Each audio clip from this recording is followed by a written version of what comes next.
like they'll get angry because you're not doing what they want you to do, right? Right. And when that doesn't work, then they'll try the next move. Which is? They'll apologize. Okay. Okay. And I'm sorry, and you know, I really screwed up. Or they'll go sad. They'll be sad. Okay. Oh, you hurt me, baby. You know, whatever. Yeah. Okay. And then they'll try the apologize. I won't ever do it again. I was wrong. Blah blah blah blah. When that doesn't work, they go back to the anger again. And it goes around and around in this circle. And when you don't react to it, they escalate and get madder and sadder and apologize more, right? So, but you know that when a person is doing that cycle, they do not have your best interest at heart.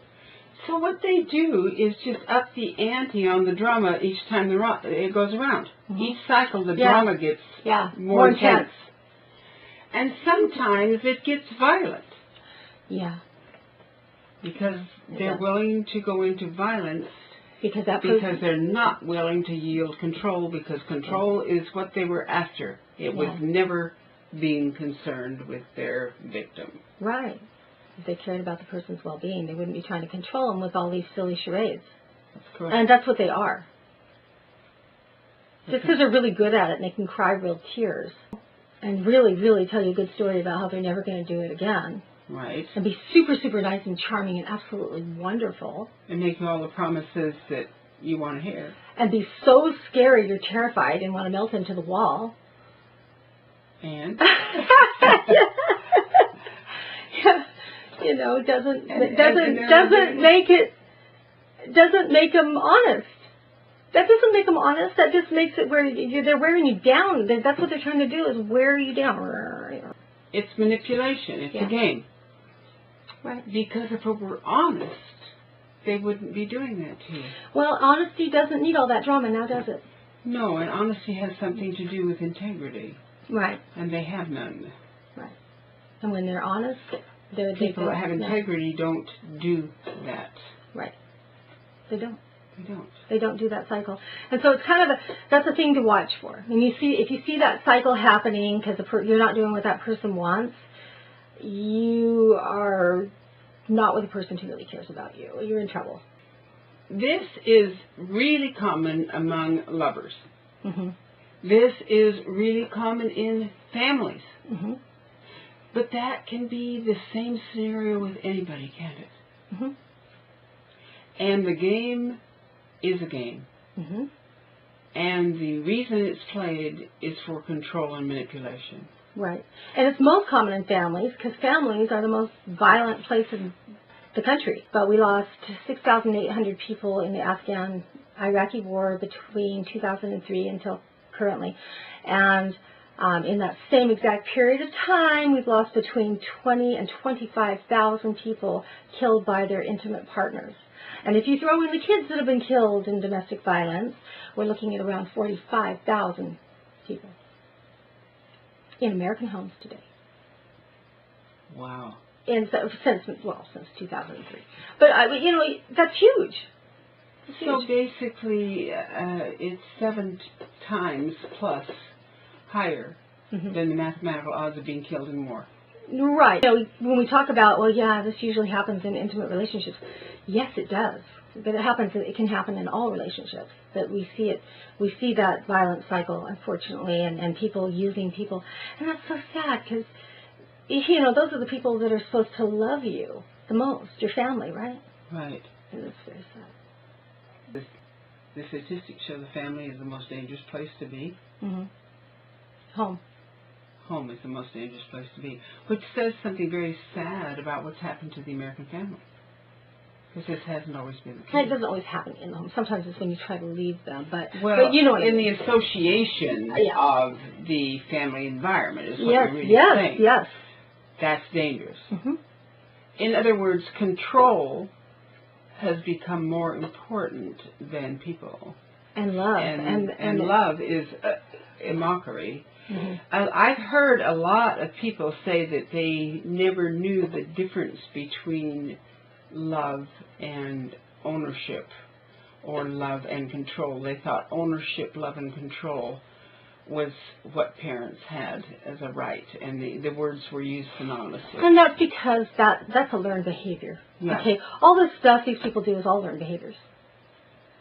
And so, a lot of kids are learning that in their homes today. Unfortunately, it perpetuates itself. So if we've got that much going on right now, what's the next generation going to be like? We need to have love in our home. If we start with prevention and we don't get involved with the wrong people and we don't let the wrong people in our homes and in our businesses and in our hearts and spend time with our children and that kind of thing, it's going to go a long way to stop the cycle of violence and to stop the victimization of people. Kids should learn this coming up. Mm-hmm. If kids in schools were taught this... If it was common knowledge, it wouldn't work. That's exactly what I'm saying. Yeah. If it was common knowledge, it wouldn't work, because you say, oh, well, there you go again, the fetal cycle of control. I saw that. That was good. You did that really well. I'm not falling for it. Exactly. Yeah, exactly. Mm-hmm. And that's what we should be taught. Mm-hmm. And women should be taught that they should learn how to control their own lives so that they don't feel so vulnerable, and that they're willing to give over their lives and trust to anybody that comes along. Stop believing in the fairy tale. We don't need to be rescued. We don't need someone to take care of us. No, we don't. And when we stop that, we're going to be so much better off. Right. And when we allow children to be honest without getting in trouble for speaking the truth, we can do it, like I said, in the right way. It's just like allowing someone to express their emotions, right? Teaching a child discipline of their own emotions. That, there's a right way and wrong way to do it. Correct. That you want them to say, man, that really made me feel bad when you did that. But you don't want them kicking and screaming and throwing a tantrum on the floor crying for 2 hours. And you want them to be able to say, I am really angry over that, and not be accused of something evil because they had anger. Yeah. Don't feel like that. Why are you mad? But instead, why are you mad? And allowing honesty. Honesty is the answer. And speaking the truth directly to people is the answer to stopping a lot of abuse and violence. If women and children, and this takes a lot of bravery on the part of women and children, but if women and children could learn even among themselves to start speaking the truth and get used to it, then they would start speaking the truth to others as well. It needs to be second nature, because really what's happening is not right, and it's actually a perversion of what's good. It's a perversion of what's good. We're taught that that's good. Obedience is good. It's the very thing that causes us to come into harm's way. Right. Obedience is allegedly good. Not making any waves is allegedly good. Right. And saying nice things under any circumstances is allegedly good. How can such dishonesty be good? It can't. It's not good for the victim. Because it's not good for lay yourself well, you mean wide it might open. be good for the perpetrator. Okay, but you know what? It's not good for them either, because it just enables them and makes them worse. It's not good for anybody. They never learn the right way, and the cycle just goes on and on and on. And if it didn't work, they wouldn't do it anymore. That's correct. And if there wasn't a market for this, it wouldn't be happening. They do it because it works. Yeah. If you knew the game and you wouldn't play, they wouldn't do it. Period. Exactly. They do it because it works. But I have to warn those of you who recognize these things and know you're in some trouble, that if all of a sudden you start setting up these boundaries, they're going to resist you. And they are going to get angry. And it could become dangerous. So you just want to be careful and protect yourself. Make sure that you have support. You want support. You've got to have support.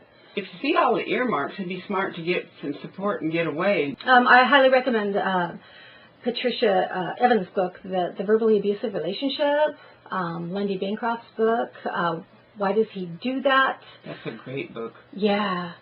And just some of those things that might help you if you see that you're in trouble, so that you can kind of understand the dynamics, because you could get yourself hurt because they've been controlling you for a while, and then if you see it, they are going to resist, and they're going to be upset about it. And they're going to go through to do that cycle thing I talked about. Well, then you have a choice. You can find your way out of this, but no, this is deleterious. It will get worse and worse, definitely worse and worse. It never gets better. Temporarily it seems to get better, but it's cycling down to worse and worse and worse and worse and worse and more often. It's an illusion that it's going to be okay. It just sometimes seems okay for now, and it takes the pressure off until it happens again. Get some support. Get yourself some really good friends. Find a church. Something. You need support. You've got to have people in your life that are going to be there for you. it's going to be hard. You've got to have somebody, someone that can help you when it's getting overwhelming, because they will try to wear you down, and most people can't take that kind of pressure over time and will crack and go back to them because they just can't do it anymore. They can't fight it anymore. Go back. That's the point. But see, that if they have somebody that says, "Don't you give in now. Don't you dare." He hasn't made one effort to change how he is. He's just trying to bully you. Then you go, "Oh." You know what I mean? And they can do it. If they realize that they're literally 1 inch at a time forfeiting their life, their dreams, their hopes, their futures, and becoming an appendage to someone else's life and forfeiting their own. If they could really see that, they would know that it was worth whatever it takes to get out. Yes, but it happens so gradually. All they know is that they're miserable and have a deep pain right here. They don't really know what happened, and they don't even know who they are anymore, and somewhere along the way they lost themselves. Right. And so it's really hard. Yes, it is. We have more shelters for dogs and cats than we have abused women and children. Mm-hmm. And we need to have stronger community ties, stronger affiliation in churches that will help.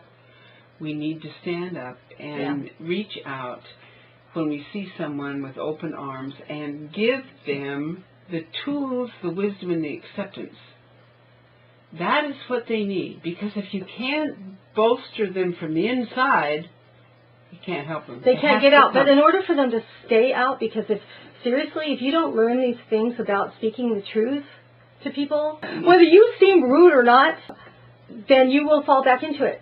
Someone will come. If you don't take control of your life, someone will. And if you don't speak the truth and have your eyes wide open and look people in the eye, they're going to come after you because they're going to think that you're a victim, that you're weak. They're going to think they can't.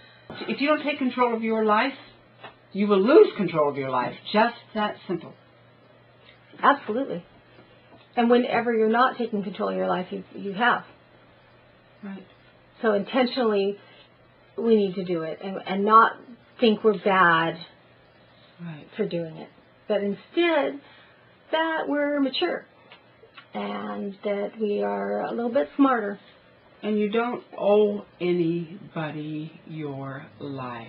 Or an explanation. You can love somebody without forfeiting who you are. And if they love you, they wouldn't ask you to do it. That's right. If they cared about you, they'd never ask you to do it. That's right. They wouldn't want you to. Right. Another technique that's used, and it's distraction. When somebody is doing something that they shouldn't be doing, and you call them on it, they often go to an immediate distraction of some sort or change the subject to somehow get you down some other trail away from their responsibility. And so what we need to do is be aware and recognize that and go, oh, there's a distraction. What is it that was happening right then that I would have seen if I wasn't following their distraction? So, and look at what's going on and bring it right back to where it's supposed to be. But that takes, again, speaking the truth. You've got to do it.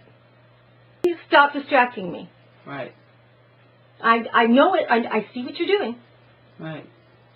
It's like, cut it out. We were talking about this.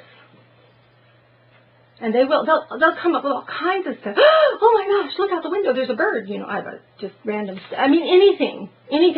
They'll bring up something you did wrong. But they'll also do a thing called blame shifting, where they'll try to make it your fault somehow. And that's a form of a distraction. So they'll twist it around like somehow you're responsible for it. And for people that are overly responsible and take responsibility that really isn't theirs, that works really well. Because you can force them to take the responsibility for your behavior. Mm-hmm. Or anything else in the world. So don't do that. I have seen distraction work the other way. In other words, a woman will be intent on doing something she's interested in, and he has to distract her, especially if it's something she cares about. He has to constantly distract her. Well, he's still controlling.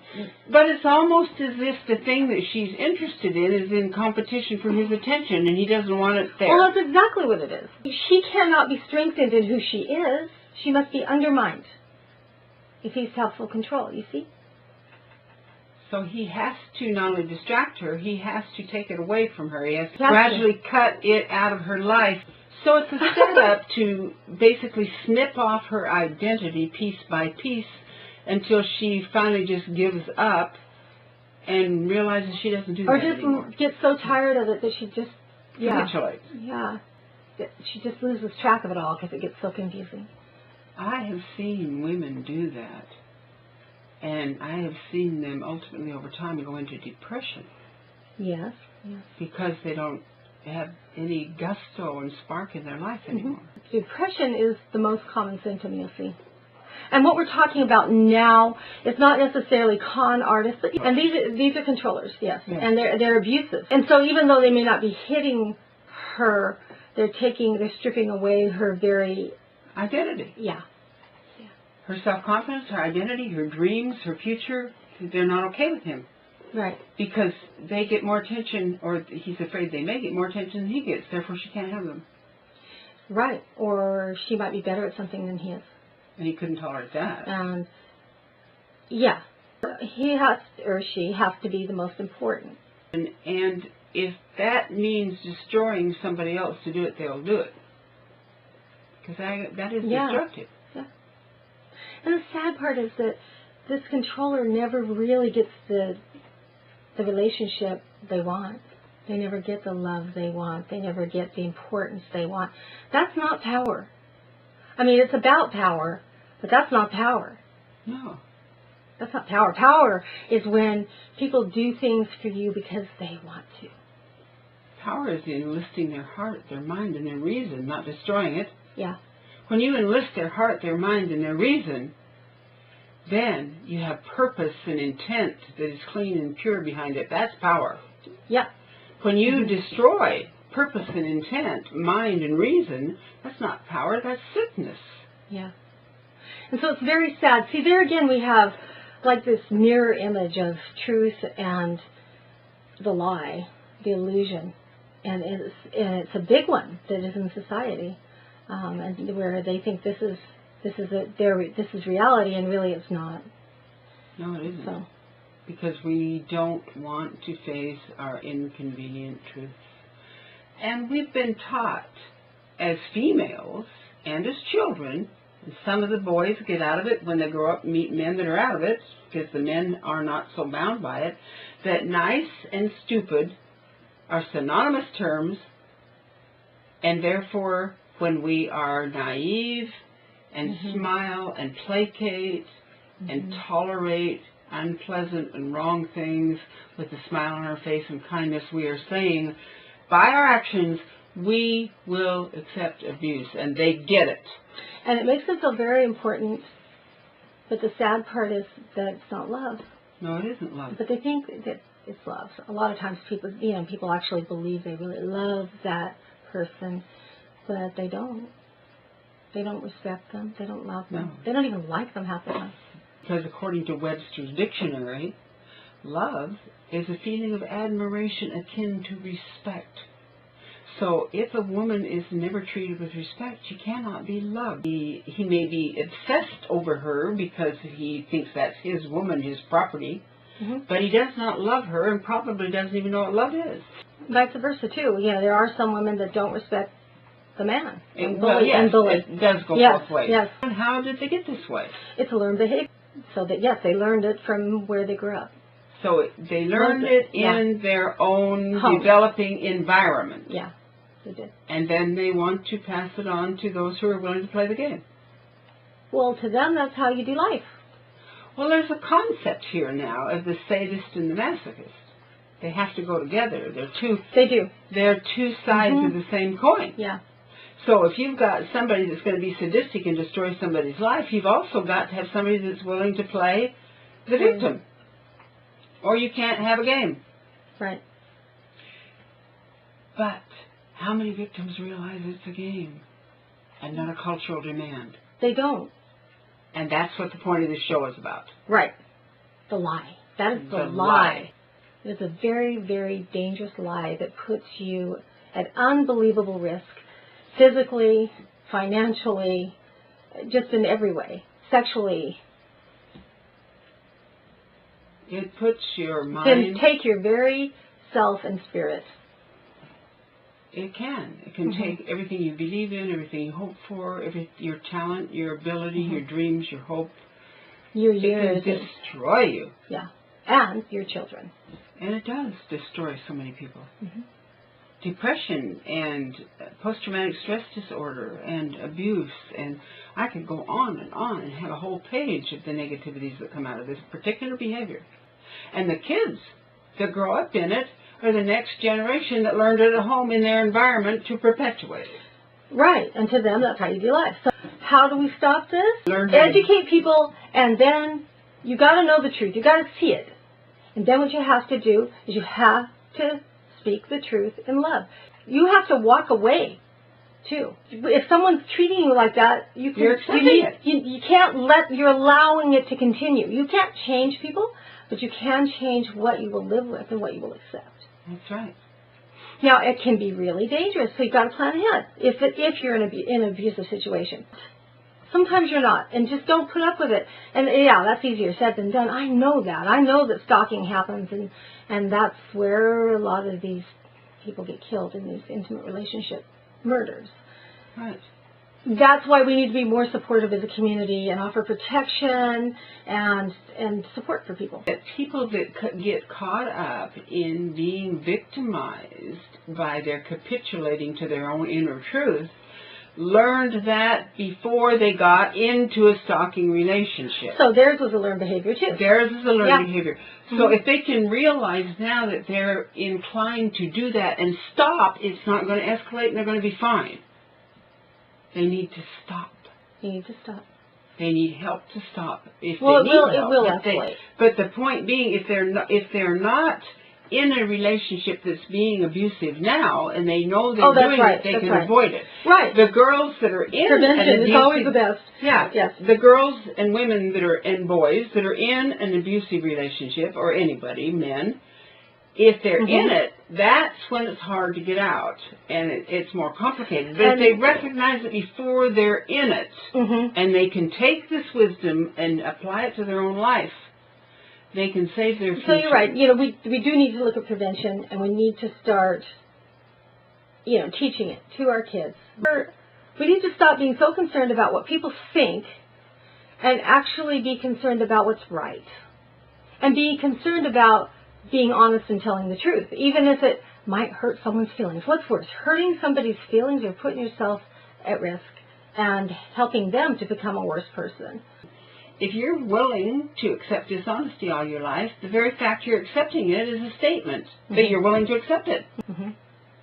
What does that teach your children? That it's all right to be abused? What do you want your little girls to grow up? That's normal, and they're going to grow up and they're going to feel like that's normal. And they're going to feel that's a woman's place. And they're going to wonder if real love even exists.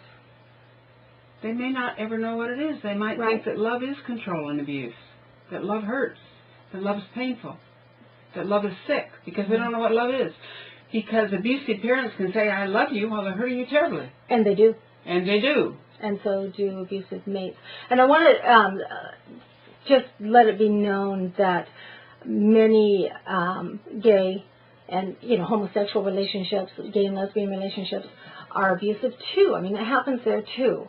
And just because they're lesbian or gay has nothing to do. No, it's the same as with a heterosexual relationship, and it happens, and it's really, really hard for them because they're already in a compromised situation societally. Right.